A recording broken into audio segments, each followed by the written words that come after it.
မင်းနဲ့လွယ်ပြီးဘယ်သူနဲ့မှထမ်းမဆုံးကျင်တော့ဘူးလူတွေထဲမှာမင်းကိုပဲငါနှလုံးသားရွေးချယ်ခဲ့တာမင်းသားမှာနေရတဲ့အချိန်တိုင်းငါကပါလေးဟာအလင်းရောင်တွေပြပြီးပျော်ရွှင်မှုတွေနဲ့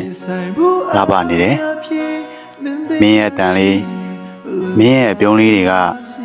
ငါနေတိုင်းကိုအတိတ်ပဲရှိသေးတယ်ပျော်ရွှင်တဲ့နေ့တွေမှာလည်း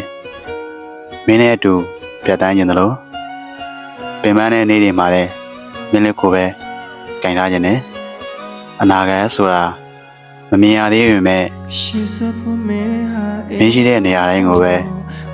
ငါလမ်းဆုံးဖြစ်ရွေးချယ်ထားတယ်။ဒီနေ့မင်းကိုပို့ချက်လာရင်မင်းဘေးနားမှာပဲတိတ်တိတ်လေးရှင်သန်သွားခြင်းနဲ့ငါနှလုံးသားတစ်ခုလုံးကမင်းအတွက်ပဲဖြစ်နေပြီနော်။